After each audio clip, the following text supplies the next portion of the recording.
Bueno, acompáñenme a Hebreos capítulo 1. Si todavía no tiene un bosquejo para seguir la enseñanza y quisiera obtener lo mejor de la enseñanza, puede llenar un bosquejo con nosotros. Si no lo tiene todavía, puede levantar su mano y se lo hacen llegar. Si ya lo tiene, pues entonces sígame. Vamos a entrar de lleno ya a Hebreos. Hemos dicho en las últimas 2 semanas que Hebreos es una epístola y básicamente tiene 2 tipos de mensajes. Por un lado tiene un mensaje expositivo, es decir, que nos expone o nos dice algo acerca del tema a tratar. Y segundo, tiene un mensaje exhortativo, es decir, nos exhorta a hacer algo. Entonces, mientras vayamos caminando en Hebreos, simplemente tenemos que recuperar y tenemos que estar conscientes de la porción que tenemos frente a nosotros. Bueno, la porción que tenemos frente a nosotros esta mañana es una porción expositiva. Nos hace una declaración increíble acerca de Dios y de Jesús, su Hijo. Entonces vamos a acercarnos a esta porción de Hebreos 1 del 1 al 4 y básicamente lo que vamos a reconocer aquí es que el rey habla. Este es un rey que habla, Dios habla, su Hijo habla. Entonces ese es el llamado que la epístola nos hace esta mañana. Es una porción que se parece a la porción que leímos hace unos minutos en Juan 1 del 1 al 13, donde Juan irrumpe su evangelio haciendo una declaración del verbo, del Hijo de Dios hecho carne o del Hijo de Dios tomando a forma humana, y mientras eso sucede hay una gran ganancia para nosotros. Pero bueno, antes de leer Hebreos 1 al 4, me gustaría reconocer o repasar con ustedes 2 cosas que tenemos delante de nosotros. Y yo espero, y si no lo estás haciendo, quisiera animarte esta mañana, pero yo espero que mientras caminemos esta semana juntos en la epístola de los Hebreos, al final, no sé cuántas semanas, porque nunca puedo saber al principio cuántas semanas me voy a tomar, pero yo espero que al final de terminar Hebreos, usted por lo menos tenga 14 versos memorizados.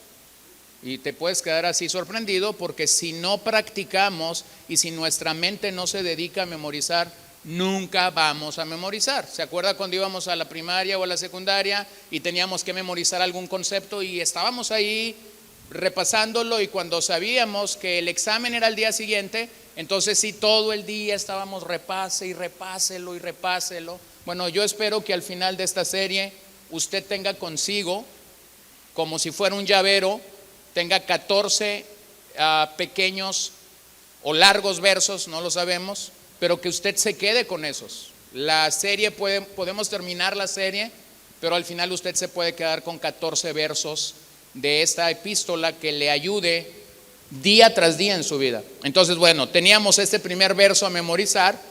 Posiblemente lo tienes ya memorizado, posiblemente estás al 50%, posiblemente estás diciendo, no pudo haber puesto uno que no estuviera tan enredado, pero bueno, dije que Hebreos 6, 19 al 20 iba a ser el pasaje que nos iba a guiar durante toda la serie. Entonces, Hebreos 6, 19 al 20 dice: tenemos como ancla del alma una esperanza segura y firme hasta detrás del velo, a donde Jesús entró por nosotros, sumo sacerdote por siempre o para siempre. Vamos de nuevo, lo leemos juntos. Si no lo tienes todavía, tenemos como ancla del alma una esperanza segura y firme que penetra hasta detrás del velo, a donde Jesús entró por nosotros, hecho según el orden de Melquisedec, sumo sacerdote para siempre. Bueno, sígalo repasando. Algunos todavía no lo tienen completamente. ¿Qué ventaja hay de aprender versos bíblicos? Usted lo puede repetir cuantas veces sienta que lo debe repetir. Y en especial este verso es muy alentador en medio de los dilemas. Pero también estamos pensando en Jesucristo, y esta es una declaración de Jesucristo a lo largo de la epístola a los Hebreos. Jesucristo es el Hijo de Dios, es nuestro sumo sacerdote. Él está sentado a la diestra de la majestad en las alturas, sentado a la mano derecha de Dios. Desde allí intercede por nosotros y gobierna sobre todas las cosas por el poder de su palabra. Jesucristo preserva, preservará y salvará nuestras almas, dándonos misericordia y gracia. Bueno, a lo largo de Hebreos usted puede saber quién es Jesucristo. Ese es un pequeño resumen, nada más. Entonces, siga memorizando Biblia, lo animo, lo aliento a hacerlo. Acompáñeme a Hebreos 1, versos 1 al 4. Dios, habiendo hablado hace mucho tiempo, en muchas ocasiones y de muchas maneras, a los padres por los profetas, en estos últimos días nos ha hablado por su Hijo, a quien constituyó heredero de todas las cosas, por medio de quien hizo también el universo. Él es el resplandor de su gloria y la expresión exacta de su naturaleza, y sostiene todas las cosas por la palabra de su poder. Después de llevar a cabo la purificación de los pecados, el Hijo se sentó a la diestra de la majestad en las alturas, siendo mucho mejor que los ángeles, por cuanto ha heredado un nombre excelente, un nombre más excelente que ellos. ¿Te has preguntado alguna vez qué opinión tiene el Padre, Dios, el Padre de su Hijo Jesús? ¿Te has puesto a pensar? Comúnmente nosotros le preguntamos a la gente, ¿quién es Jesús para ti? ¿Qué opinión guardas acerca de Jesús? ¿Qué has pensado últimamente sobre la obra de Jesús en tu vida? Bueno, preguntémonos esta mañana, ¿qué es lo que el Padre declara acerca de su Hijo? Estos primeros 4 versos funcionan de una manera muy interesante en el original. En griego es una sola expresión, es decir, sería como una sola oración. Desde el verso 1 hasta el verso 4 no hay rupturas, no hay quiebres, es una sola declaración, es un solo texto. No solamente esto, sino que se cree que es una de las porciones del Nuevo Testamento con mayor retórica, y si evaluáramos el texto como una obra de literatura, hay quienes dicen que esta es la declaración literaria más importante o más preciosa de todo el Nuevo Testamento. El peso de estas 72 palabras, el peso de toda esta declaración cae en una sola oración, en una sola frase, y esa frase es: Dios ha hablado o Dios habló. Todo lo que usted escucha en esta declaración tiene su anclaje, tiene su plataforma, tiene su fundamento en Dios habló. Entonces estas palabras pudieran ser comparables a Génesis 1, cuando vemos claramente que Dios está creando por el poder de su palabra. Pudieran parecerse al prólogo de Juan 1 que ya leímos: el verbo fue hecho carne y encarnó entre vosotros. Y cuando vemos entonces cómo el autor de los Hebreos inicia su epístola, nos damos cuenta que él está listo realmente para explicar lo que es el Evangelio. Y el Evangelio comienza con Dios hablando, no comienza con la cruz.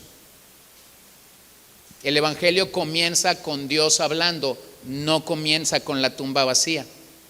El Evangelio comienza con Dios hablando, no con Cristo siendo exaltado a lo sumo. El Evangelio comienza con Dios hablando, no con Cristo intercediendo por nosotros a la derecha de Dios. Entonces es como si el autor a los Hebreos quiere captar nuestra atención desde la primera línea para decirnos: Dios está hablando. No solamente habló en el pasado, sino que Dios está hablando ahora mismo a tu vida y a mi vida. Y no sé si recuerdan esto, pero la lucha que vamos a encontrar a lo largo de Hebreos es una lucha como esta. Por un lado, Dios está hablando, por otro lado el hombre está hablando. Y nosotros como creyentes tenemos que llegar a la conclusión que esa es la lucha en la que tú y yo nos encontramos semana a semana. Dios habla, pero también escuchamos muchas voces humanas. Y mientras nosotros nos vamos acercando a las Escrituras, entonces vamos reconociendo la autoridad, la supremacía, la preeminencia de la voz de Dios sobre la voz de los hombres. Entonces vamos a sus bosquejos. El autor nos presenta aquí la obra de Cristo en el contexto del plan redentor de Dios desde la creación y hasta la nueva creación. Como ya hemos dicho en otras ocasiones, hay un tema que conecta toda la Biblia. Cuando piensas en la Biblia como una obra, cuando piensas en la Biblia como un libro que comunica algo, hay un eje rector en este libro que te ayuda a entender perfectamente el libro en toda su unidad. Y ese tema que une a todo el libro es el plan redentor de Dios. Es decir, desde la creación, Dios tiene un plan redentor que se va a llevar a cabo, y a lo largo de la Escritura lo ves, mayormente lo vemos en lo que nosotros reconocemos como las 4C. Dios creó, primera C, creación. Segundo, caída, el hombre cayó, segunda C, caída. Tercera C, cruz, el Hijo murió en una cruz para salvarnos. Y cuarta C, consumación, el plan de Dios se va a consumir. Entonces, cuando hablamos del plan redentor de Dios a lo largo de toda la Biblia, nosotros tomamos estas 4C: creación, caída, cruz y consumación. Entonces, el autor de Hebreos nos va a presentar en esta epístola la obra de Cristo, pero no la obra de Cristo aislada de la escena de toda la Biblia. De hecho, les decía que Hebreos es un libro que cita el Antiguo Testamento como ningún otro libro en el Nuevo Testamento. Cita el Antiguo Testamento para justificar casi cada declaración que hace acerca de Jesús. Y posiblemente no lo vamos a ver tan claro este día, pero lo vamos a ver muy claro en la siguiente reunión, cuando veamos que Cristo es superior a los ángeles. Porque cuando Hebreos presenta que Cristo es superior a los ángeles, toma 7 citas del Antiguo Testamento para explicar o para decir por qué es que es mayor que los ángeles. Entonces, este plan redentor de Dios inició con la creación, creó una tierra y va a concluir con una nueva creación, cielos nuevos y tierra nueva. Así que el plan redentor de Dios va desde la creación hasta la nueva creación. Pero bueno, revisemos esta mañana la parte de la comunicación. Permítame revisar en estos versos cómo Dios se comunicó en el pasado y cómo Dios se comunica en el presente al revelar la superioridad de Cristo por encima de todo. Primero, Dios se comunicó. Verso 1 hasta el 2a. Esa es la frase principal. Dios ha hablado. El libro deja muy claro desde el principio, o en la primera declaración, que Hebreos es una epístola teocéntrica, es decir, el centro es Dios.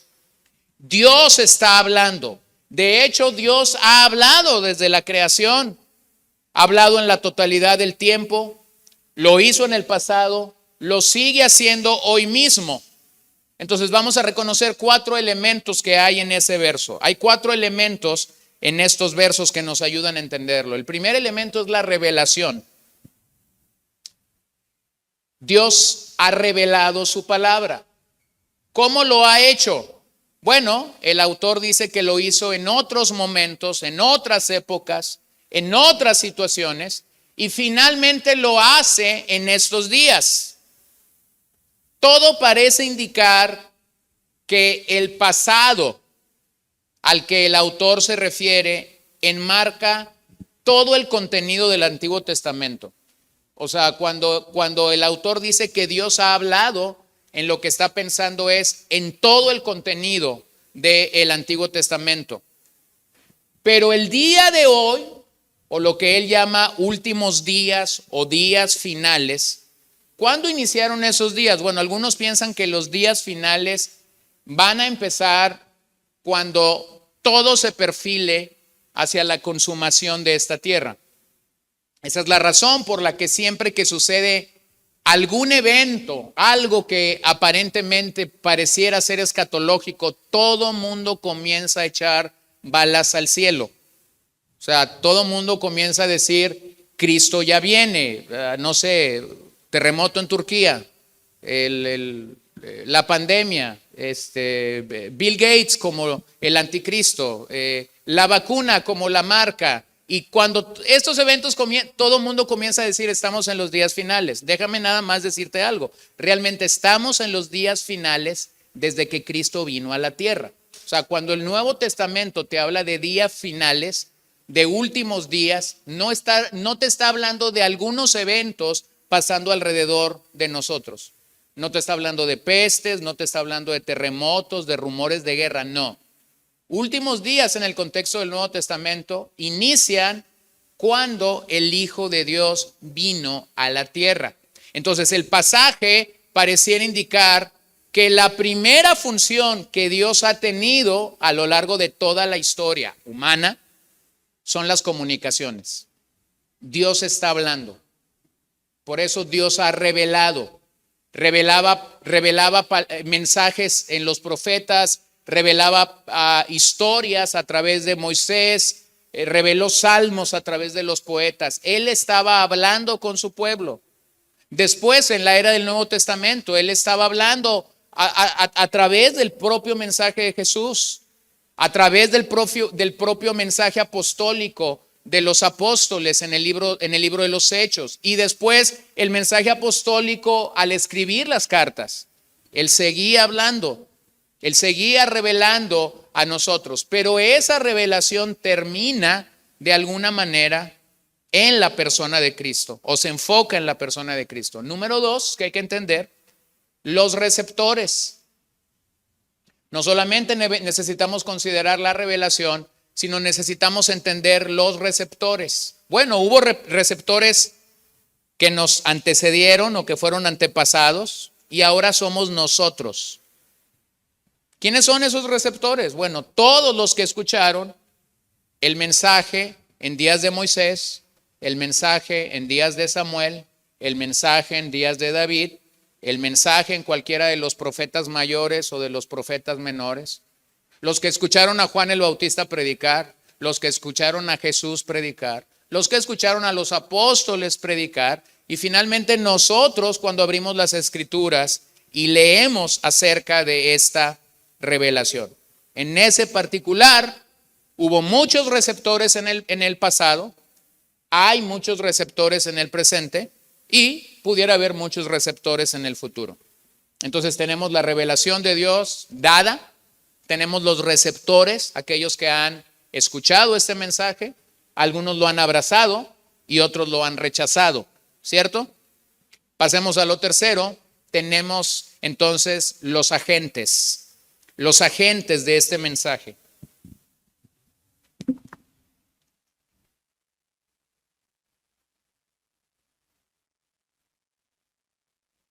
Bueno, el propio pasaje te lo dice, en el pasado fueron profetas, en el presente es el Hijo. Ahora piensa en eso. Bueno, ¿cuántos o quiénes fueron profetas? Bueno, hay muchos en la Biblia, y cuando nos referimos a profetas, particularmente en este pasaje, no estamos pensando solamente en aquellos hombres a los que conocemos como profetas mayores o profetas menores.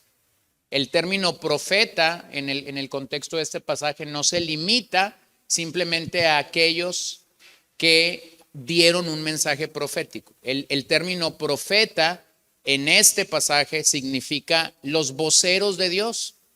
Entonces, en ese sentido, Abraham fue un profeta, José fue un profeta, Moisés lógicamente fue un profeta, Josué fue un profeta, Caleb fue un profeta. O sea, todos los que en algún momento trajeron palabra de Dios a su pueblo, a la nación específicamente. Entonces, estos profetas fueron usados por Dios en diferentes momentos, en diferentes días, ministrando a una congregación diferente, pero tenemos que reconocer algo. Ninguno de estos profetas antes de Cristo, ninguno trajo el mensaje completo.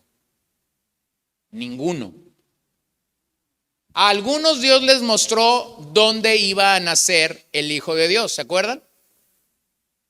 A algunos Dios les reveló que iba a entrar en un burrito a Jerusalén. A algunos Dios les reveló que iba a ser el siervo sufriente. Pero ese mensaje fue viniendo de una manera paulatina, fue viniendo de una manera no completa, sino parcial. Pero esta fue la manera como Dios lo quiso hacer. Gracias a que nosotros tenemos esos escenarios del Antiguo Testamento, podemos reconocer que hay un contexto histórico y teológico cada vez que un hombre de Dios trajo palabra de Dios en su día. Es gracias a ese contexto que nosotros podemos ver la superioridad de Cristo sobre todos los profetas de antaño. Es decir, Cristo trajo el mensaje completo. Cristo sumó las palabras de todos estos profetas. Cristo juntó todo este mensaje en una sola persona, en una sola obra, y entonces se presentó como el último de los profetas. No solo como el último de los profetas, sino como alguien mejor que todos los profetas. Un autor llamado C.R. Koester dice acerca de esto: la multiplicidad dio paso a la singularidad de la comunión de Dios en el Hijo. Y eso es una gran verdad.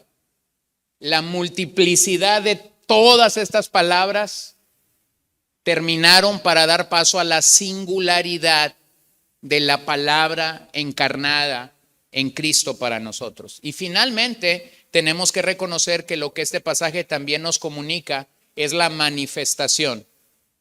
Vean cómo el pasaje nos habla de cómo ese mensaje fue manifestado. Fue manifestado de varias maneras. Pero ahora ese mensaje se nos ha dado a conocer solo en el Hijo. Bueno, la versión que estoy citando dice de muchas ocasiones. Esta palabra vino en muchas ocasiones y en muchas maneras. Muchas ocasiones y muchas maneras. Algunos piensan que esta expresión muchas ocasiones y muchas maneras realmente es un sinónimo. Piensan que puede ser traducida como en diferentes momentos y de diferentes maneras, pero también hay una manera de entenderlo. Muchas ocasiones es la palabra polímeros en griego, que habla de algo cuantitativo. Muchas maneras es la palabra polítropos, que habla de algo cualitativo. Entonces, ¿cómo vino el mensaje de Dios? Vino tanto en cantidad como en calidad. O sea, tú abres el Antiguo Testamento y te vas a encontrar una gran cantidad de pasajes bíblicos que apuntan a Cristo. Cantidad. Pero vas a encontrar una calidad en esos pasajes increíble. No sé, puedes ver Salmo 23 y vas a ver cómo este pasaje te apunta a Juan 10 y vas a ver no solamente la cantidad de ese Salmo 23, sino la calidad que el Salmo 23 te está dando. Puedes ir a Isaías 53 y ver que hay una cantidad de palabras proféticas que hablan acerca de Jesús, pero también vas a encontrar la calidad que Isaías 53 da acerca del siervo sufriente. Entonces, este mensaje se vino dando antes de que Jesús llegara en cantidad y en calidad, en diferentes momentos y de diferentes maneras. ¿Cómo lo ves a lo largo del Antiguo Testamento? Bueno, permíteme hacer un recorrido. Estas manifestaciones fueron tan extensas en el Antiguo Testamento, pero vuelvo a decirlo, pero incompletas. Fueron tan extensas, pero incompletas. Lo vemos en mandamientos, exhortaciones, relatos, parábolas, tipos, símbolos, visiones, sueños, hechos portentosos, teofanías, silbo suave y apacible, declaraciones proféticas. Podemos ver esas manifestaciones inspirando las escrituras mismas, e incluso vas a encontrarte a un burro hablando y dando palabra del Señor. Entonces, ¿quieres cantidad? Aquí hay cantidad. ¿Quieres calidad? Lee esa cantidad y vas a encontrar la calidad de exactitud. Nacerá en Belén, morirá en una cruz, sufrirá. Vean la cantidad, pero vean la calidad. Pero algo más que quiero que reconozcan es el carácter gradual de esas profecías. Carácter gradual, pero incompleto. Pareciera ser que iban en aumento. Cada vez se daba un poquito más de dato. Si empezamos con Génesis 3:15, donde hay una primer promesa, o lo que se conoce en el escenario del Antiguo Testamento, la declaración de Génesis 3:15 se conoce como el protoevangelio, o la primera declaración que anuncia desde Génesis 3:15 la bendición del evangelio. Bueno, sí, lo entendemos porque ya tenemos el Nuevo Testamento, pero a partir de Génesis 3:15 nosotros vamos acercándonos cada día más al Mesías. ¿Quién era el Mesías? ¿Cómo vendría el Mesías? Gradual, pero incompleta. ¿Cuándo ese mensaje llega a su cumplimiento final? ¿Cuándo ese mensaje realmente llega a decir, esto es todo lo que se ha querido decir por los profetas en el pasado? Bueno, ese mensaje tiene un clímax, tiene un punto de culminación, tiene un punto de poder decir, esta es la última palabra de Dios para la humanidad, y la tiene en la persona de su Hijo llamado Jesús. Finalmente el mensaje deja de apuntar a alguien, finalmente el mensaje deja de ser un tipo, finalmente los símbolos terminan para ahora declararnos, Él es el Hijo de Dios. Entonces vean que por esta razón, cuando a Jesús le preguntan acerca de su acercamiento a la ley, Él dice, yo no he venido a abolir la ley, yo he venido ¿a qué? A cumplirla. Entonces no hay una ruptura con la ley, no hay un sentimiento de decir, se ha acabado todo lo que la ley dice. Es todo lo contrario. Lo que Jesús está diciendo es, yo vine a cumplir la ley. Esto afirma entonces la autoridad y la confiabilidad de la santa palabra de Dios, o de la autoridad y la confiabilidad del Antiguo Testamento. Y hay que reconocer que el Antiguo Testamento venía anunciando una revelación progresiva que termina con Cristo. Termina con Cristo. Y a partir de que Cristo viene, a ti y a mí como creyentes, se nos llama únicamente a obedecer la palabra de Cristo. Se nos llama a poner nuestra mirada en la palabra de Cristo y a obedecerlo. Es por esa razón que a nivel erudicional o a nivel de los académicos de nuestro día, a ese pasaje se le conoce como el cierre del canon. Es decir, Dios ya habló, Dios ya dijo lo que tenía que decir en la persona de Cristo, lo tenemos en las Escrituras, y entonces se nos manda a nosotros como creyente a obedecer las Escrituras. Bueno, no creo que usted, yo creo que usted está consciente. Hace algunos días comenzó en una universidad de los Estados Unidos lo que mucha gente en nuestros días llama un avivamiento. Han pasado miles de personas por esta universidad en los últimos 8 o 9 días. Les voy a ser sinceros, no estoy muy clavado con esto. Trato de leer algo cada 2 o 3 días de lo que está pasando aquí. Pero solamente quiero hacer una observación, porque esta ha sido la historia de los avivamientos en los últimos 100 años. Regularmente a lo que la gente llama avivamiento es a algo que comunica fervor, a algo que comunica emoción, euforia. Es a lo que llaman avivamientos. Pero yo recordaba con un grupo de personas esta semana haber escuchado una frase de un pastor que había nacido y estaba en círculos pentecostales, y cuando a él le preguntaban acerca de los avivamientos pentecostales, él decía: en la maleta que llegan, en esa misma maleta se van. Y esa frase me marcó cuando yo la escuché hace como unos 20 años, porque es lo que yo he visto. A lo que la gente llama avivamiento hoy se va a ir no estoy vaticinando nada, pero regularmente se va a ir en 2 o 3 meses. Posiblemente se quede un poco más, y voy a decir por qué. Se dice que este es el primer avivamiento del que las redes han dado testimonio. Entonces, ninguno de nosotros estamos en Kentucky, en los Estados Unidos, pero hemos sabido de esto como en ningún otro momento de la historia se supo de los avivamientos pasados. Entonces tú tienes a gente que va, hacen su TikTok, lo suben en sus redes, y tienes a un montón de gente diciendo: ojalá y pase en mi país, ojalá y pase en mi universidad, ojalá y pase en nuestra iglesia. Y tristemente voy a comunicar algo que creo que es una realidad. El día de hoy en muchas iglesias se va a predicar del avivamiento en esta universidad y no se va a predicar de Cristo.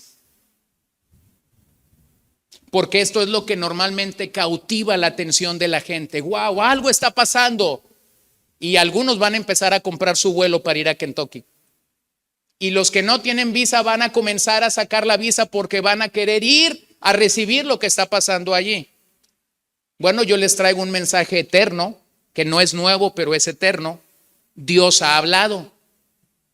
Y lo único que Dios demanda cuando Él habla es: escúchame y obedéceme. Entonces, mientras muchos en nuestros días pueden estar detrás de un avivamiento, hay un avivamiento que llegó en la persona de Jesús y no se ha ido de esta tierra, y es simple y sencillamente escucha y obedece. Entonces no estoy diciendo nada, simplemente estoy diciendo esto: si nosotros realmente queremos estar en avivamiento, hay una manera de estar. Escucha la palabra de Dios y obedece la palabra de Dios, y vas a estar avivado sin que tengas que ir a Kentucky. No estoy hablando de Kentucky Fried Chicken, porque si vas a ir a ese avivamiento, entonces cuenta conmigo. Entonces hay 2 errores que la gente tiene cuando piensa en el Antiguo Testamento. Cuando la gente está pensando en cómo es que el Antiguo Testamento estaba hablando de Cristo, hay 2 errores que la gente comete. Número 1, el error o la creencia de que el Antiguo Testamento no le pertenece a la iglesia. El primer error es que la gente dice: no, a nosotros realmente lo que nos interesa es el Nuevo Testamento. Lo que a nosotros nos interesa es realmente ver las palabras de Jesús, lo que Pablo dijo para las iglesias. Pero yo nada más quiero que pienses en algo: ignorar el Antiguo Testamento a la luz de Hebreos es un error, porque Hebreos cita y habla del Antiguo Testamento, como ya hemos dicho, en una gran cantidad de ocasiones. Basa muchas de las cosas que dice en el Antiguo Testamento, y es que el Antiguo Testamento nos pone en el contexto teológico e histórico del plan redentor para entender el Evangelio. Vuelvo a decirlo: ¿quieres entender el Evangelio? El Evangelio comienza con Dios.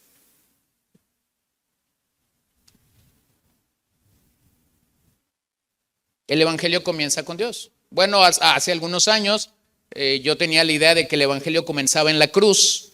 O sea, esa era mi impresión cuando pensaba en el Evangelio, hasta que un día, estando en una librería, vi una portada. Se los prometo que no he leído el libro, pero después de muchos años creo saber hacia dónde el libro apuntaba. Vi un libro de John Piper que se llama Dios es el Evangelio. No lo he leído, Pero cuando lo vi yo dije, es cierto, Dios es el Evangelio. El Evangelio no empezó en Juan 3:16. El Evangelio no empezó en los Evangelios. El Evangelio empezó con Dios mismo. ¿Quién tuvo la idea de enviar al Hijo? ¿Quién tuvo el amor para enviar al Hijo? O sea, el Evangelio es Dios mismo. Entonces esa es la razón por la que erramos cuando pensamos que el Antiguo Testamento no pertenece a la iglesia. Error número 2, no reconocer las transiciones históricas, porque Cristo ha inaugurado su reino escatológico. Es decir, no reconocer la forma como el Antiguo Testamento estaba transicionando al Nuevo Testamento. Entonces, por un lado, podemos observar en el libro de Hebreos que encontramos tanto continuidad como discontinuidad en el Nuevo Testamento.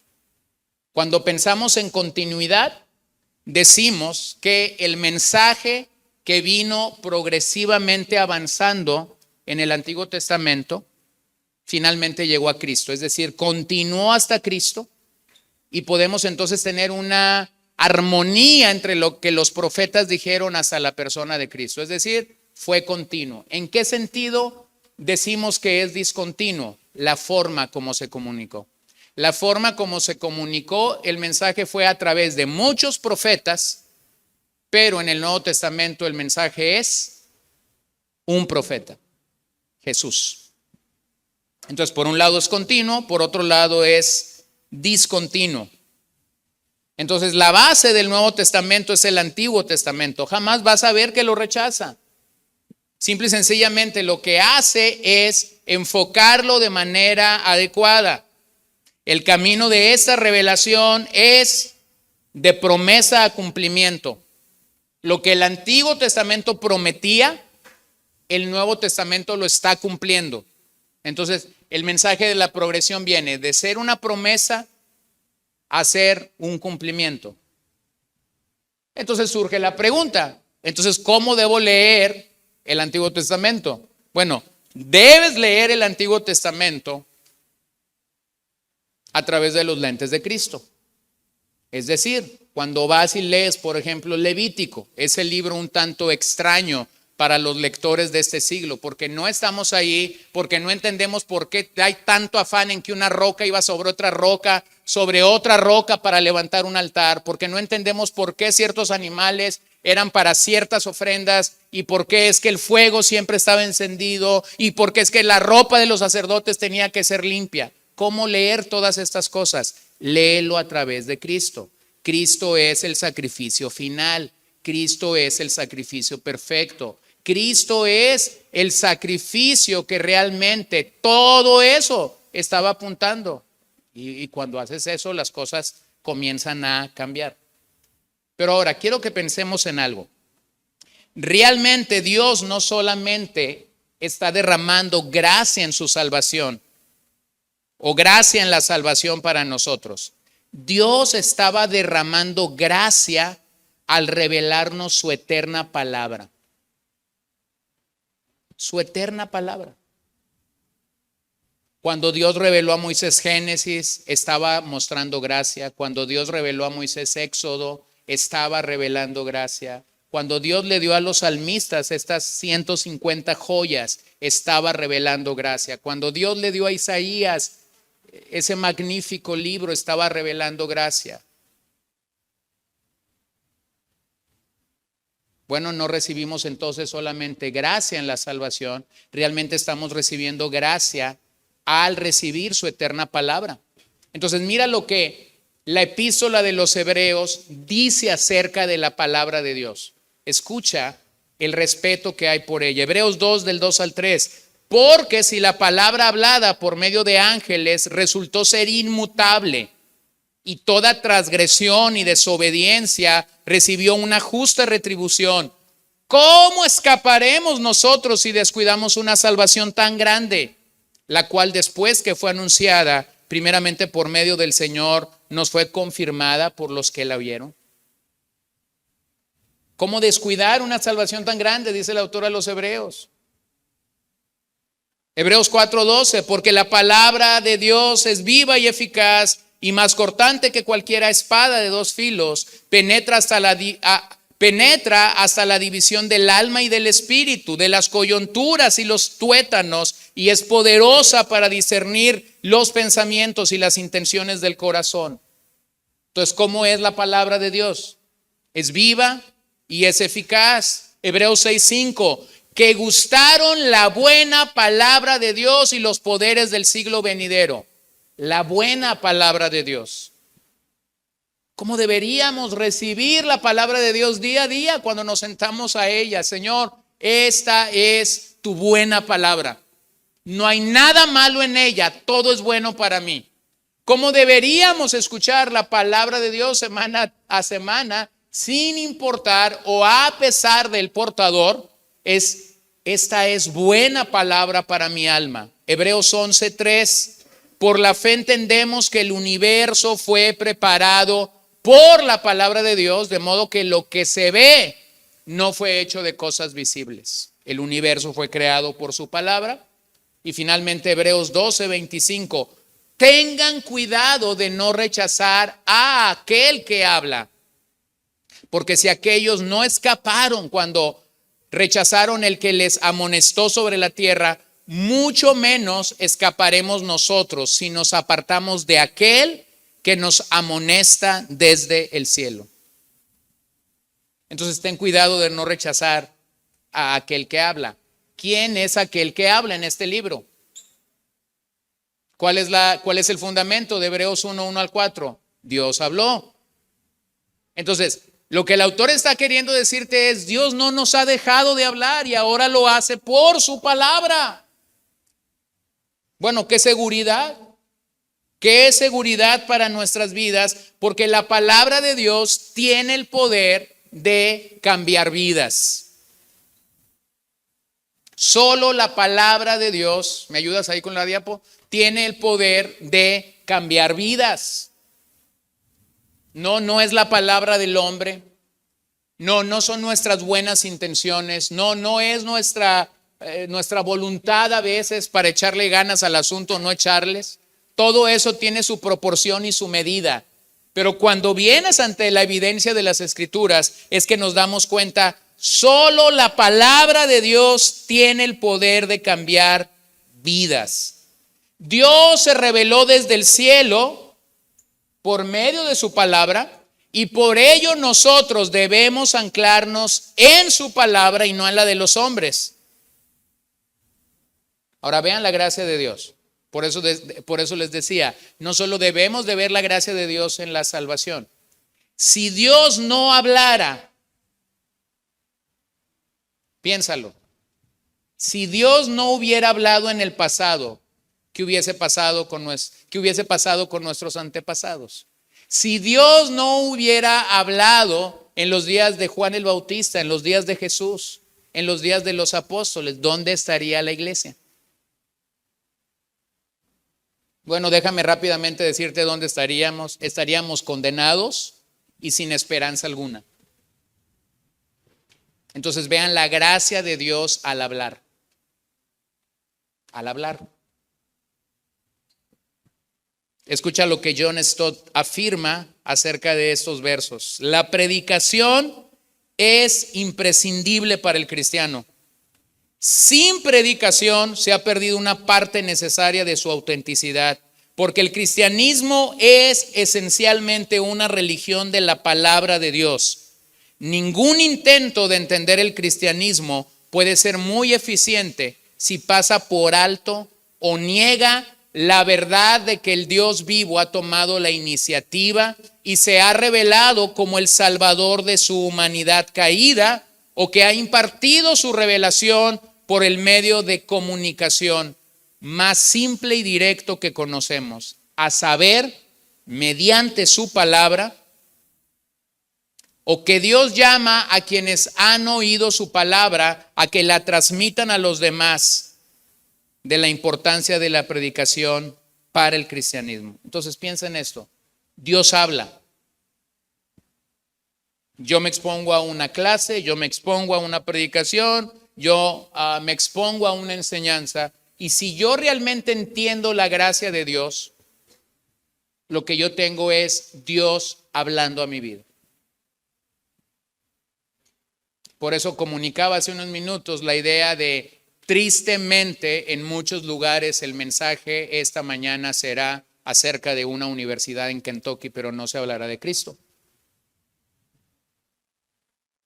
Bueno, lo vemos en el Salmo 19.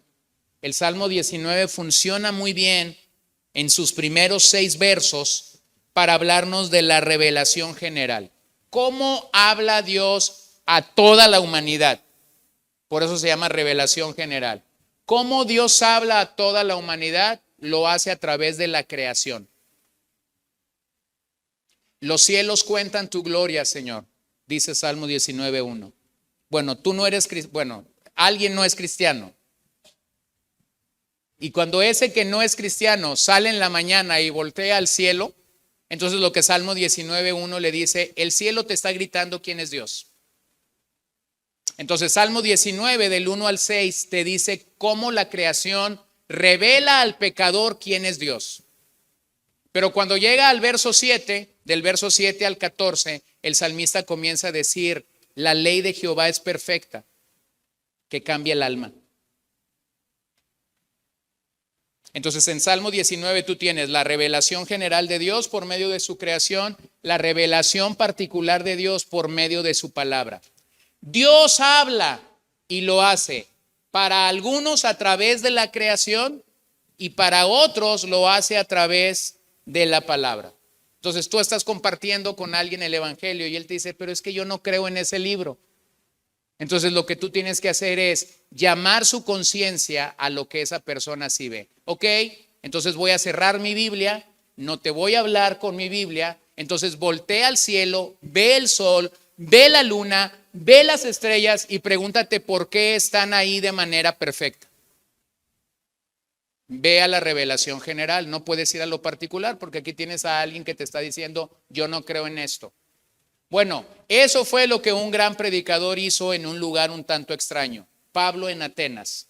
Cuando Pablo estaba en Atenas y fue al Areópago, el lugar donde los filósofos brindaban acerca sus opiniones filosóficas y sus postulados de sabiduría, Pablo no llegó predicando a Cristo desde la cruz. Pablo no llegó predicando a Cristo desde lo que el Antiguo Testamento decía, porque Pablo sabía que esta gente abiertamente despreciaban las palabras de Dios. Pablo fue a Génesis 1 para decirles acerca de los cielos y de la creación. Y él hizo uso de lo que Salmo 19 nos anima a hacer. Cuando alguien no cree específicamente en la palabra de Dios, tienes que llevarlo a la revelación general. Pero hay una bendición para nosotros en la revelación especial de las Escrituras. Revelación especial es cuando la Biblia habla. Otra manera de decirlo, Dios mismo está hablando. Dios mismo está hablando. Entonces, ¿dónde puedes tomar eso? Salmo 19, 7 al 14. Dios está hablando y por eso su ley es perfecta y por eso su ley convierte el alma y por eso es mejor que la miel y por eso sus mandamientos son preciados y preciosos para nosotros, porque Él se ha revelado de manera especial para nuestras vidas. Pero si usted sigue esto, usted podrá reconocer algo. Entonces, cuando un predicador abre las Escrituras y se mantiene predicando fielmente las Escrituras, bueno, Dios sigue hablando. Porque Dios ha estado en el asunto de la comunicación desde la eternidad pasada hasta la eternidad futura. ¿Cuál es la manera como yo me aseguro que un predicador realmente está haciendo esta labor? Cuando el Hijo de Dios es el centro de nuestro mensaje. Cuando el Hijo de Dios es el centro del mensaje de un predicador, ese predicador está siendo fiel a Hebreos 1, 1 y 2. Ese predicador está comunicando las glorias y las grandezas de Dios.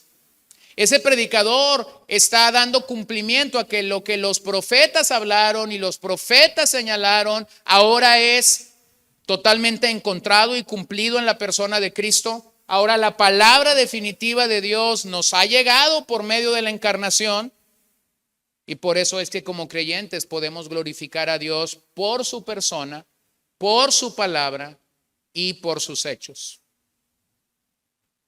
Si alguien no se conforma para hablar acerca de la persona de Cristo, de la palabra de Cristo y de los hechos de Cristo, entonces esa persona a lo largo de su vida va a necesitar ir buscando avivamiento tras avivamiento. Y nunca va a estar completamente feliz porque no se ha enfocado en Cristo. Entonces, vean un dato interesante. El nombre Jesús aparece en Hebreos hasta el capítulo 2, verso 9, cuando el autor comienza a explicar la encarnación. Pero mientras eso sucede, mientras él llega al 2:9, el nombre que el autor da a Jesús es simplemente un título. Ese título es el Hijo. Y el Hijo nos introduce a la forma como el autor de los Hebreos trata la cristología. Es decir, el respeto con el que el autor a los Hebreos habla acerca de la persona de Cristo es el Hijo. Ahora, piensen nada más antes de llegar a las siguientes declaraciones. Piensen en esto.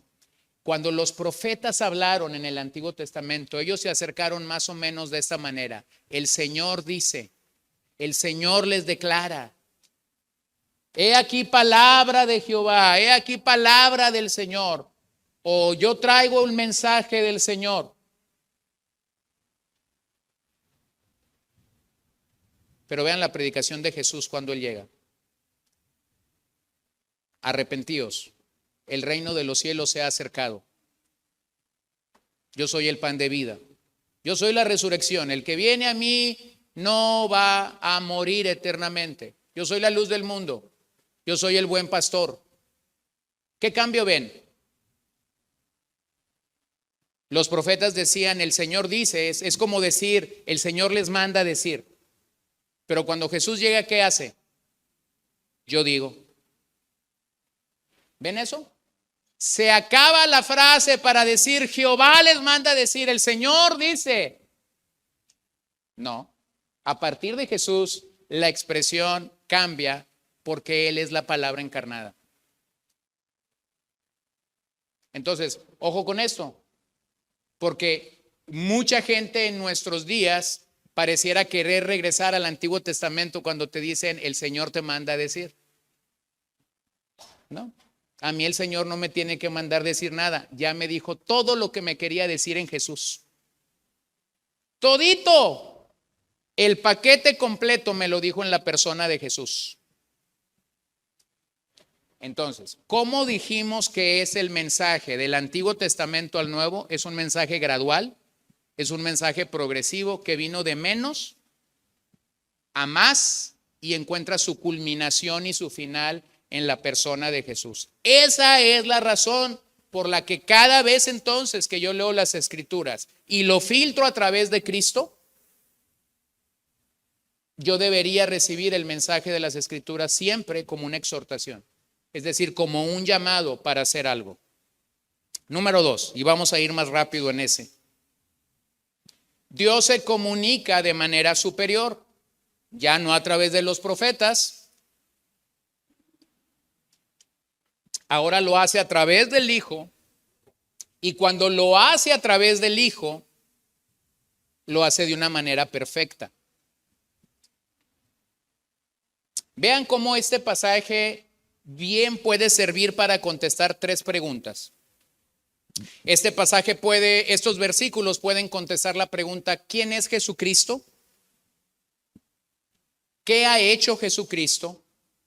¿Y qué significa esto para nosotros? Versos 2b al 4 contestan 3 preguntas. ¿Quién es Jesucristo?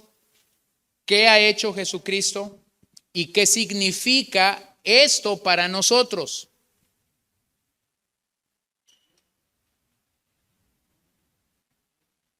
Ahora, Pensemos en la primera. ¿Quién es Jesucristo? Bueno, si nosotros saliéramos, es más, sin salir de aquí, si yo diera la posibilidad de preguntar quién es Jesucristo, va a variar un poquito, va a ser así, pero entonces nuestras respuestas fueran algo así como: es mi Salvador, es mi sanador, es bien buena onda, me da de comer, me da de vestir, me da un trabajo, me dio lindos hijos, me dio linda esposa, me dio un marido como se lo estaba pidiendo. No sé, pudiéramos variar un poquito, pero nuestras respuestas girarían más o menos alrededor de esto. Bueno, si yo le preguntara a Dios quién es Jesucristo, entonces Dios contestaría con 8 declaraciones, que son las declaraciones que vamos a revisar. Pero mira, el gran error de nuestros días es saltar a la obra de Cristo sin considerar y sin deleitarnos en su persona.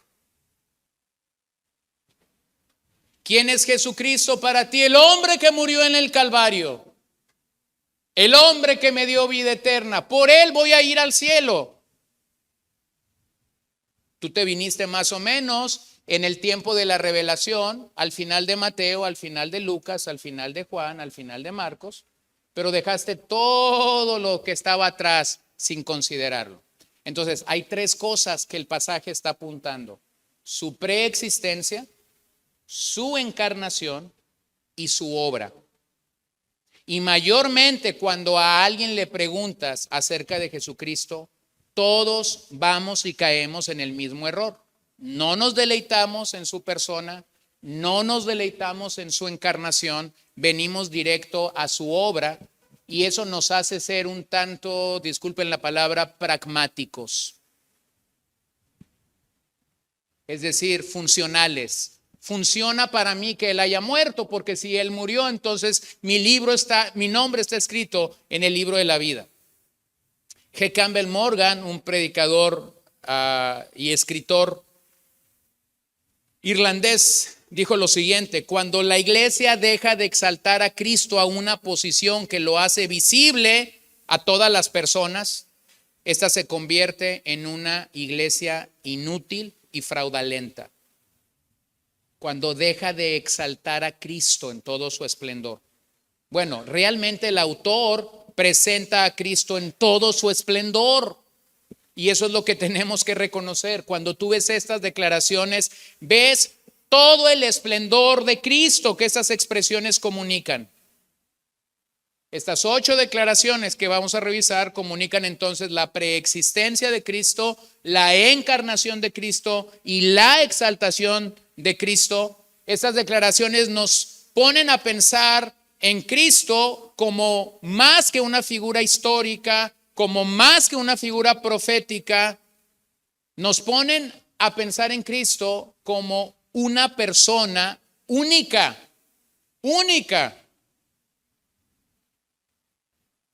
Lo leemos claramente: Dios hizo el universo, Dios lo sustenta con el poder de su palabra. El Hijo es heredero de todo. El Hijo es la revelación más plena del Padre, ya que tiene su misma naturaleza. Y entonces entramos en las aguas de la Trinidad. Así que veamos las 8 declaraciones simplemente como un preámbulo. Son 8 declaraciones a las que el autor de Hebreos va a regresar. Las va a retomar en algún momento de la epístola, pero simplemente las quiero hacer ver. La razón de estas 8 declaraciones es que el autor quiere dejar claro algo: Cristo es mayor que todos los profetas, y para que Cristo sea mayor que todos los profetas, entonces tiene que darnos 8 razones por las que Cristo es mayor, no solamente que un profeta, sino que todos los profetas del Antiguo Testamento. Las primeras 2 declaraciones tienen a Dios como el objeto. Las siguientes 6 declaraciones tienen al Hijo como el objeto. Declaración número 1: a quien constituyó heredero de todas las cosas. ¿Quién constituyó al Hijo heredero de todas las cosas? El Padre.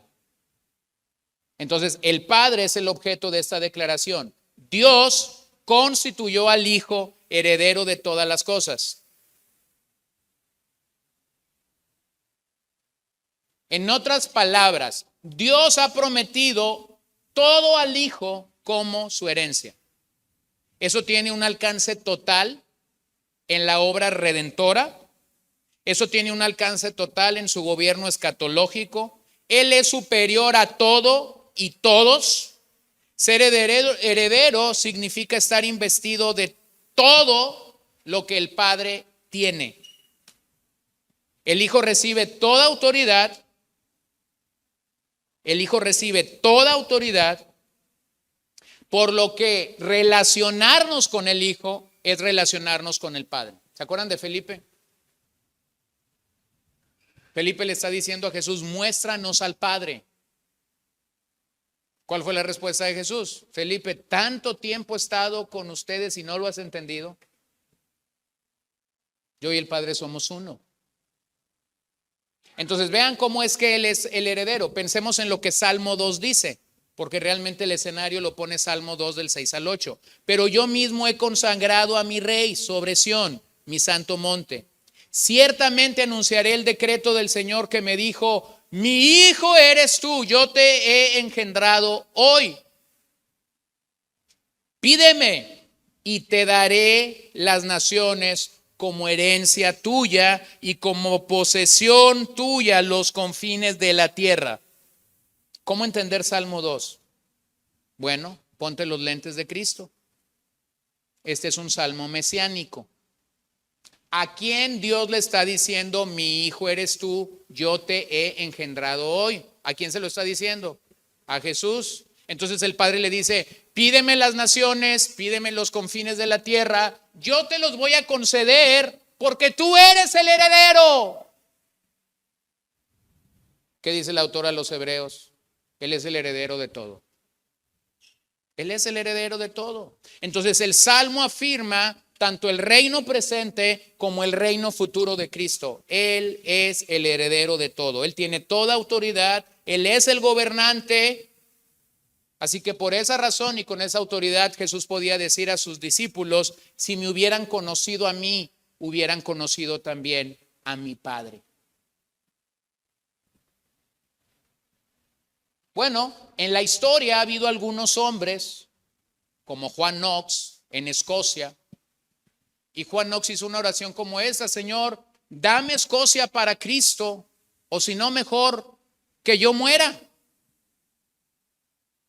Bueno, Juan Knox pudo haber sido inspirado en esta oración, pero Dios no estaba obligado a contestarle a Juan Knox dándole Escocia para Cristo. ¿Ven la diferencia entre Juan Knox y el Hijo? Tú y yo podemos decir, Señor, danos esta comunidad para ti. Señor, permite que llevemos el evangelio para ti en esta aldea, en esta colonia, en esta cuadra o en esta casa. Pero Dios no está obligado a contestarte porque tú no eres el heredero de todas las cosas. ¿Quién es el heredero? Solo Cristo. Solo Cristo es el heredero de todas las cosas delante del Padre. Entonces, Salmo 2 es un salmo mesiánico que está comunicando el gobierno eterno del Hijo de Dios. Declaración número 2, por medio de quien también hizo el universo. Por medio de quien también hizo el universo. ¿Quién es el objeto de la declaración? Dios. Otra vez, Dios, por medio de Él hizo también el universo. Lo que el autor está diciéndote es, el agente de la creación es Cristo, es el Hijo. Y lo que esa frase simple y sencillamente comunica es que el Hijo es superior a toda la creación. Cuando tú tienes a gente que te está diciendo el árbol es un Dios, el cielo es un Dios, el sol es un Dios, te están comunicando una religión falsa, porque lo que Hebreos está diciéndote es, no, el Hijo no es la creación. El Hijo no es una palma, el Hijo no es un árbol, el Hijo no es un río. El Hijo está por encima de la creación porque Él es superior a todas las cosas. Entonces aquí se habla del cosmos o del universo material que incluye tanto el tiempo como el espacio. y a través de lo cual Dios está declarando que Él hizo el universo. Miren lo que Pablo dice en 1 Corintios 8:6. Pero para nosotros hay un solo Dios, el Padre, de quien proceden todas las cosas y nosotros somos para Él, y un solo Señor Jesucristo, por quien son todas las cosas y por medio de Él existen y por medio de Él existimos nosotros. Entonces vean dos cosas. Está hablando en la economía de la Trinidad, está hablando de la persona del Padre y está hablando de la persona del Hijo, y nos está afirmando básicamente que la fuente de la creación es Dios mismo, pero el agente de la creación es su Hijo. La doctrina de la Trinidad es profunda en este pasaje. Deberíamos maravillarnos una y otra vez en ella, porque lo que hace este pasaje es distinguir entre la persona del Padre y del Hijo. O como Luis Berkhoff lo dice, confesamos nuestra creencia en la creación con la mirada puesta en Cristo. De Él aprendemos el propósito final de la creación. La creación es el preámbulo de la salvación. Y vean inmediatamente cómo es que el autor conecta la creación con la redención. Pasa de dar dos declaraciones acerca de la creación para conectarnos con la redención. Por lo tanto, afirmamos, el Dios que habla, el Dios que creó el universo, es el mismo Dios que redime a pecadores.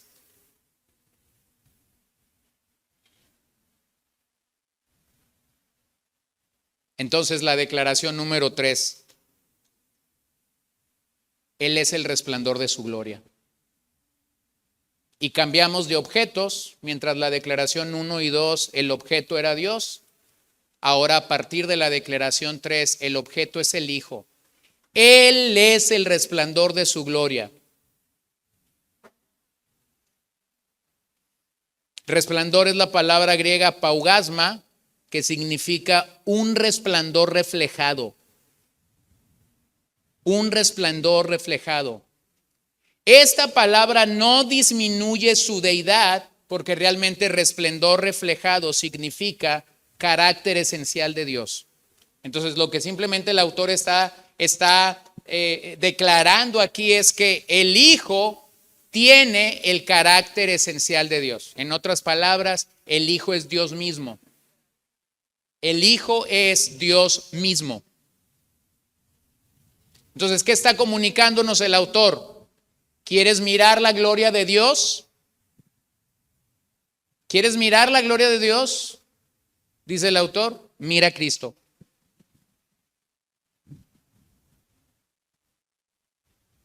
¿Quieres mirar la gloria de Dios? No tienes que ir a Kentucky. Mira a Cristo. Mira a Cristo. Él es el reflejo, el resplandor reflejado de Cristo. ¿De dónde viene la idea de la gloria de Dios? Bueno, viene del Antiguo Testamento. La famosa Shekinah de Dios, o como algunos hermanos nuestros que hablan el Spanglish, la chicana de Dios, ¿no? Algunos hermanos que no hablan ni bien el español ni bien el inglés y que le pegan un poco al hebreo y entonces se avientan este término y dicen la chicana de Dios. Bueno, la Shekinah de Dios era la gloria de Dios en el Antiguo Testamento. ¿De dónde viene eso? Del tabernáculo, ¿se acuerdan?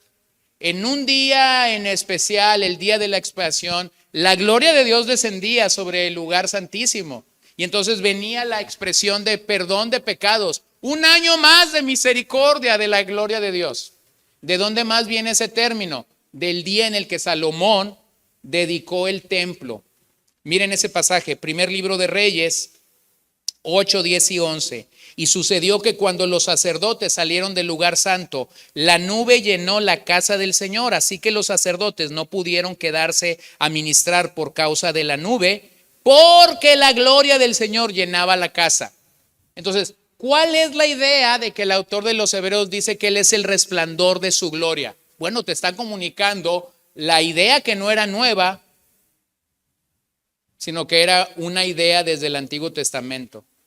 Esta gloria había sido visible y brillante, por lo menos en dos momentos o en dos situaciones específicas: el Éxodo y la dedicación del templo. Declaración número 4. La expresión exacta de su naturaleza. La expresión exacta de su naturaleza. De otra manera, Cristo comparte la naturaleza divina. Como la segunda persona de la Trinidad, podemos reconocer que Él es el Hijo Divino. El Hijo Divino. Es el único Hijo Divino.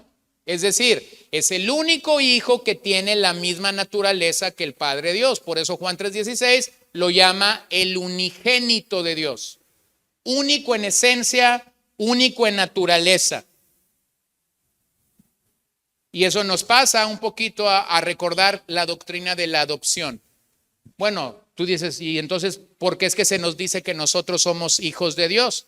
Bueno, simplemente la doctrina de la adopción te permite hacer la diferencia. El Hijo de Dios es el único o es el unigénito de Dios, es decir, único en toda su naturaleza. Nosotros somos hijos de Dios por adopción. Es decir, no tenemos su naturaleza divina. Nos adoptó. Nos está dando su piedad, sí.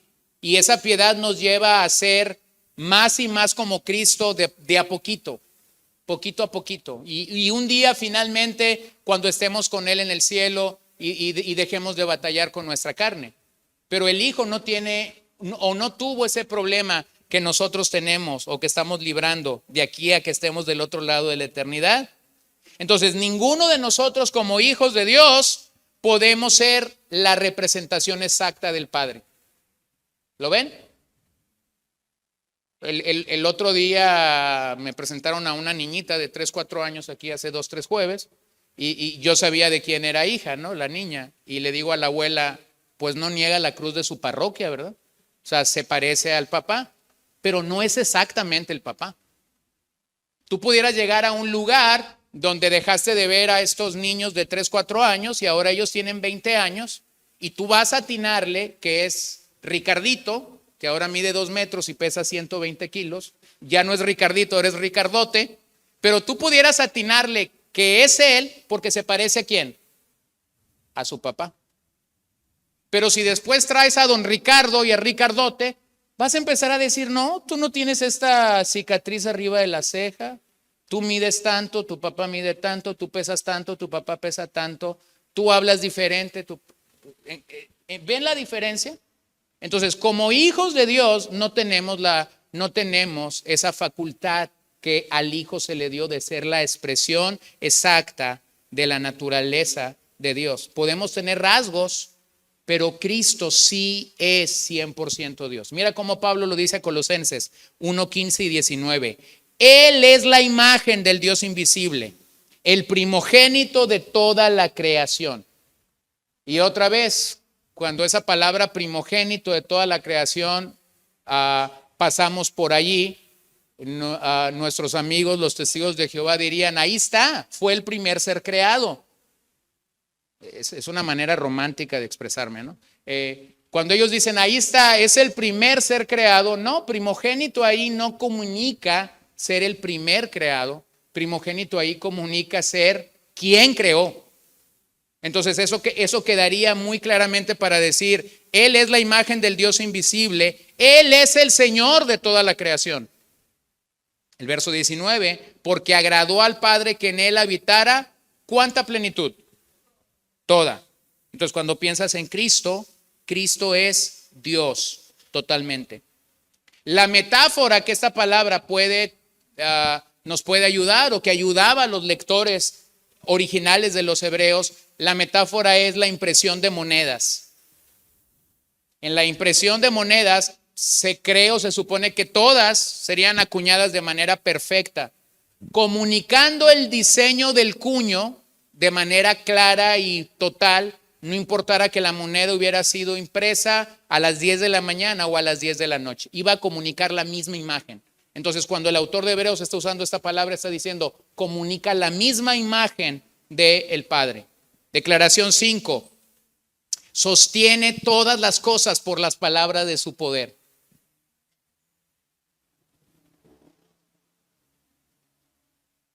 Todas las declaraciones son maravillosas, pero estas últimas tres tienen una riqueza para nuestras vidas increíblemente. Porque lo que esta idea comunica es que el Hijo preserva todas las cosas con su palabra poderosa. Es decir, Él sigue hablando. Llueve donde quiere que llueva, hay tsunamis donde quiere que hay tsunamis, tiembla donde quiera que tiemble. ¿Se dan cuenta? ¿Por qué? Porque Él sostiene todo con la palabra de su poder. Solo el Hijo crea, solo el Hijo sostiene, solo el Hijo preserva, solo el Hijo controla, solo el Hijo tiene la facultad de poner fin a todas las cosas. Así que la idea de que Él está sosteniendo nos habla de un sentido administrativo donde el Hijo organiza y mantiene en orden todo lo creado, es decir, domina sobre toda la creación. Domina sobre toda la creación. No sé si alguna vez has leído sobre los postulados del deísmo inglés. Pero el deísmo inglés proponía esto. Dios creó, pero cuando creó, abandonó el universo a su suerte. Bueno, la Biblia no dice eso. La Biblia dice que Dios creó y Dios sostiene al universo por el poder de su palabra. Nuevamente, ¿qué sería de nosotros si el Creador hubiese abandonado este mundo? ¿Lo ves?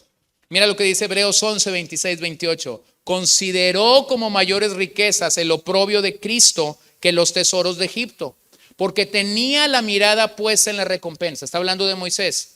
Por la fe Moisés salió de Egipto sin temer la ira del rey, porque se mantuvo firme como viendo al invisible.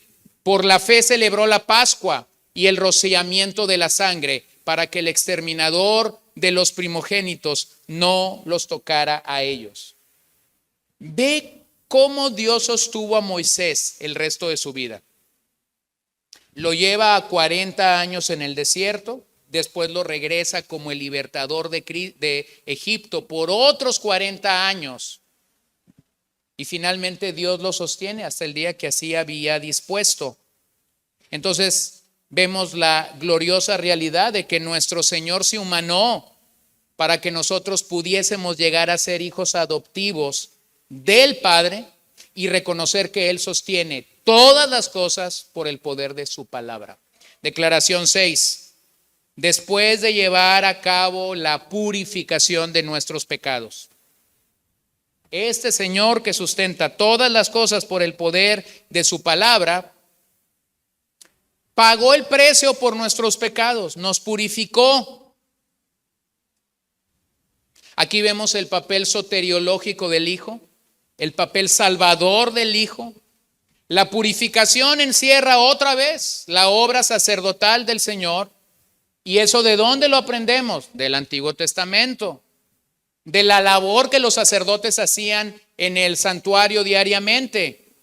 Y Hebreos 9 y 10 nos va a explicar eso de forma clara, pero nada más voy a leer 2 versos aquí. Hebreos 9, 14.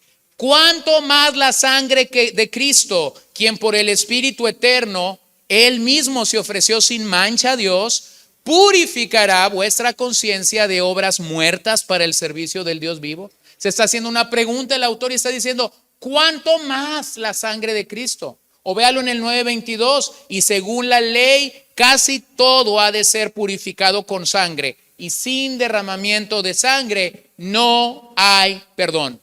¿Quién derramó la sangre? Cristo. ¿Cuántos sacrificios válidos ha habido después de que Cristo derramó la sangre? Ninguno. Se acabaron. Se acabaron.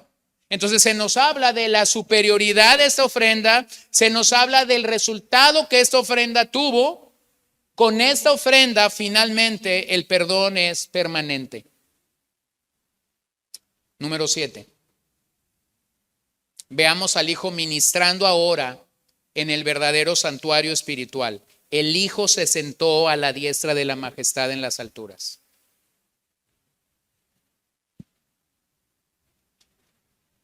El Hijo se sentó a la diestra de la majestad en las alturas. Estar a la diestra de alguien es estar en el lugar de favor y autoridad. Cuando alguien quiere darle honor a una persona y le dice, siéntate aquí a mi derecha, ¿no? No es que yo me iba a sentar allá al final de la mesa, no, siéntate aquí. Y si son tiempos más o menos candidateables, la gente comienza a decir, ese es el bueno, porque lo sentó ahí en ese lugar de honor. Entonces el Hijo está sentado a la derecha de Dios, coloquialmente hablando, porque ese es el bueno. Y está allí desde su coronación, es decir, está allí sentado desde que murió por nosotros. Y nadie más va a llegar después que Él, porque Él es el Hijo eterno, perfecto, santo de Dios. Y está entonces allí en su lugar de favor y de autoridad. Después de declarar en la tierra, consumado es, el Hijo fue exaltado y se sentó a la diestra de la majestad. ¿Qué significa que Cristo está sentado a la derecha de Dios o a la majestad? Significa 4 cosas que no están en sus bosquejos y no están porque de todas maneras vamos a llegar allí. Pero significa simplemente 4 cosas. Una señal de honor, una señal de autoridad, una señal de descanso, porque su obra ya está terminada, y una señal de intercesión, porque desde ese lugar Él está intercediendo por nosotros. Entonces vean la seguridad. Te está yendo como en la feria, ¿no? Ustedes sabrán lo que eso quiere comunicar. Y entonces simplemente tú te recuerdas, el Hijo está sentado a la diestra de Dios. Él tiene toda la autoridad para transformar esto. Él está gobernando con la palabra de su poder y Él está intercediendo por mí delante del Padre.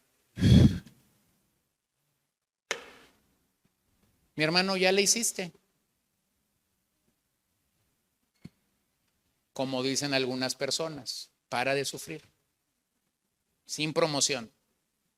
Para de sufrir. Estás en las manos del Señor. Él ya ganó por ti y para mí.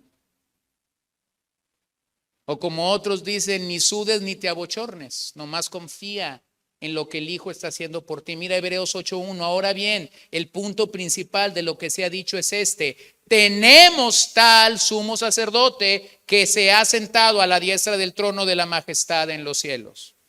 O como Hebreos 10:12 lo dice, pero Cristo, habiendo ofrecido un solo sacrificio por los pecados para siempre, se sentó a la diestra de Dios. Entonces, ¿qué te queda? Confiar.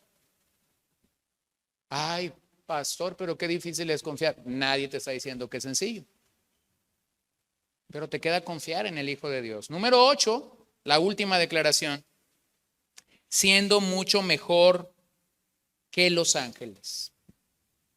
Siendo mucho mejor que los ángeles. Heredó un hombre que es más excelente que los ángeles. Recuerda lo que el Salmo 8 nos dice cuando está hablando de la creación o está hablando de nosotros. Nos hizo un poco menor que los ángeles. A ti y a mí el Señor nos hizo un poco menor que a los ángeles. Pero lo que el autor de Hebreos está diciendo es que el Hijo es más superior que los ángeles. Entonces, si tú ves así como que wow, espero que no, pero posiblemente cuando eras niño y ibas a dormir te aventabas la oración esta de ángel de mi guardia, ¿no? No lo sé.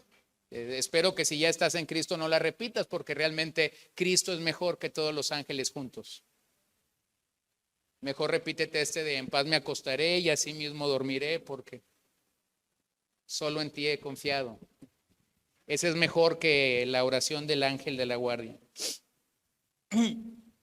Pero esta es una comparación simplemente que el autor está haciendo. El nombre que recibió, nuevamente obsérvalo, el Hijo. El Hijo. ¿Cuándo es que Jesús recibió ese título, el Hijo? Lo recibe en la preexistencia. No lo recibió en la encarnación, no lo recibe cuando viene. Él es el Hijo de Dios eternamente. Él es el Hijo engendrado por Dios eternamente. Esto nos comunica entonces la superioridad, la preeminencia de nuestro Señor de una manera gloriosa. Efesios 1, 21 y 23.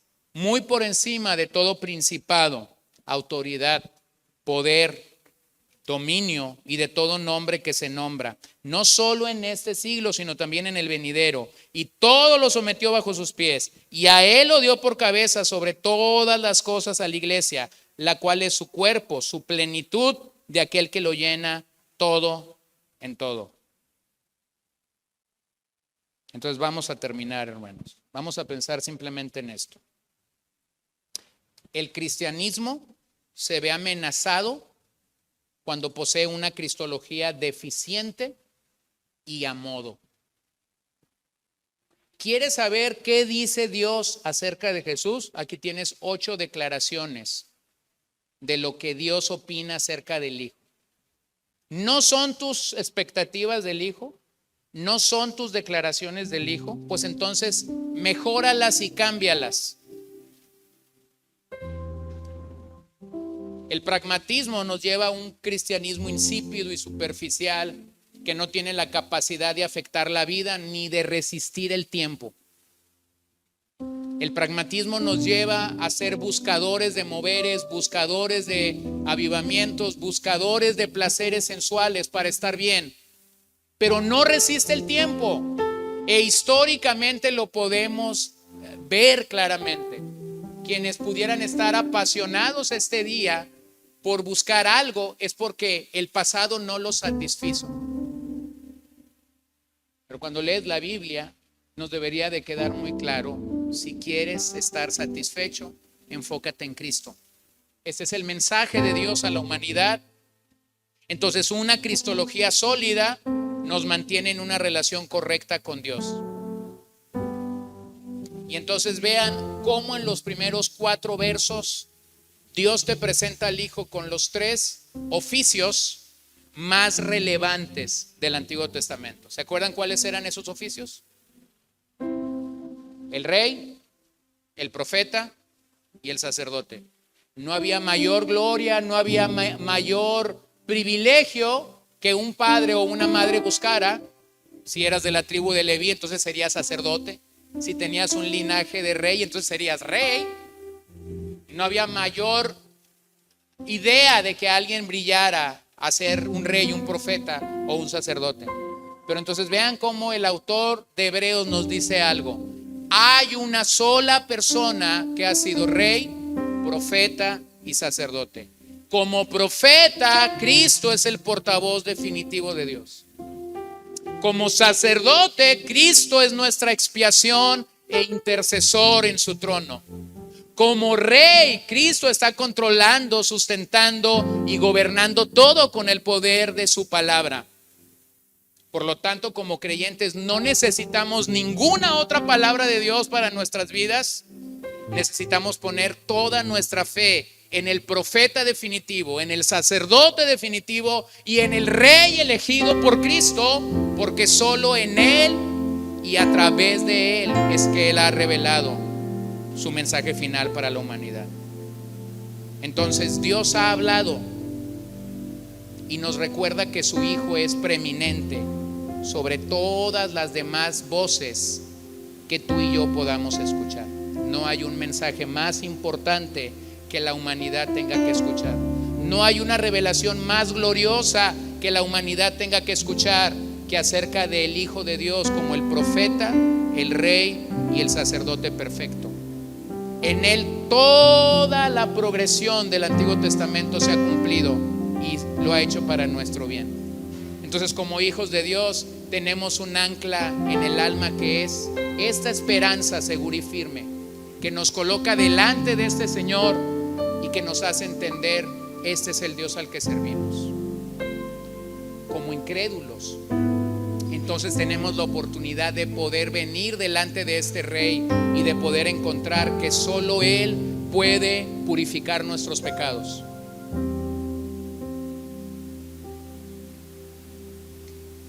Bueno, entonces vamos a aprender Hebreos 1 al 2 en las próximas 2 semanas, para afianzar en nuestra alma que Dios ha hablado para nosotros y lo ha hecho a través del Hijo. Puestos en pie.